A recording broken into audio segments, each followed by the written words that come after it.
हर magistrate के पास punishments देने की एक लिमिट होती है, लेकिन अगर एक आदमी पहले ही सीरियस क्राइम का कन्विक्ट हो चुका हो और फिर से वैसा ही क्राइम करता है, तो उसका ट्रायल कहाँ होगा? और अगर मजिस्ट्रेट को लगे कि जो पनिशमेंट वो दे सकता है उससे ज्यादा तीव्र पनिशमेंट देनी चाहिए, तो क्या होता है? आज की वीडियो में हम बीएनएसएस के सेक्शन 363 और 364 को डिटेल में समझेंगे। वेलकम टू योर लॉ बडी। तो चलिए शुरू करते हैं।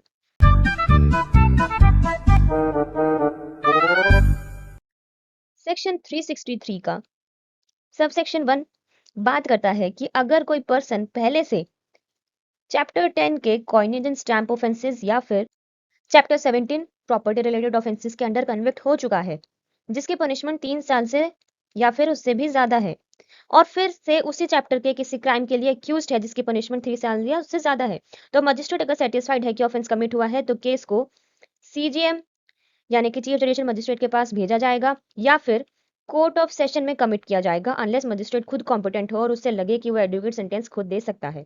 Then we have sub section 2। ये कहता है कि अगर एक एक्यूज के साथ और भी लोग जॉइंटली ट्रायल में हैं तो उनको भी सीजीएम या फिर कोर्ट ऑफ सेशन के पास भेजा जाएगा, एक्सेप्ट अगर मजिस्ट्रेट उन्हें डिस्चार्ज कर दे अंडर सेक्शन 262 या फिर 268।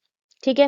Then we have section 364 which talks about procedure when magistrate can not pass sentence sufficiently severe. इसमें सबसेक्शन 1 कहता है कि अगर मजिस्ट्रेट को एविडेंस सुनने के बाद ये कंक्लूड करते हैं कि जो एक्यूज्ड है वो गिल्टी है, या फिर पनिशमेंट जो है वो ऐसी होनी चाहिए जो उसके पावर से ज़्यादा हो या फिर उसके जुरिस्डिक्शन से बाहर हो, या फिर अगर सेकंड क्लास मजिस्ट्रेट को लगे कि एक्यूज्ड को बॉन्ड या फिर बेल बॉन्ड एग्जीक्यूट करना चाहिए अंडर सेक्शन 125, तो वो अपनी प्रोसीडिंग्स रिकॉर्ड करके एक्यूज्ड को सीजीएम के पास भेज देगा। ठीक है। Then we have sub section 2। ये कहता है कि अगर एक ट्रायल में मल्टीपल एक्यूज्ड हैं और मजिस्ट्रेट को लगे कि उनमें से कुछ को सीवियर पनिशमेंट मिलनी चाहिए, तो वो सब गिल्टी एक्यूज्ड को सीजीएम के पास फॉरवर्ड कर देगा। ठीक है।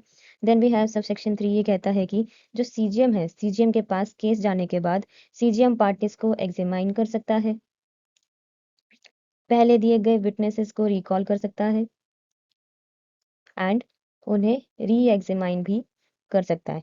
ठीक है। और नए एविडेंसेस को कॉल कर सकता है एंड एंड में जजमेंट, सेंटेंस या ऑर्डर पास करके जो लॉ के प्रोसीडिंग्स होगा वो करेगा। ठीक है। So this was simple explanation of section 363 and 364 of BNSS 2023. If you found this video useful, do not forget to like, share and subscribe your law buddy for more such legal content. Thank you.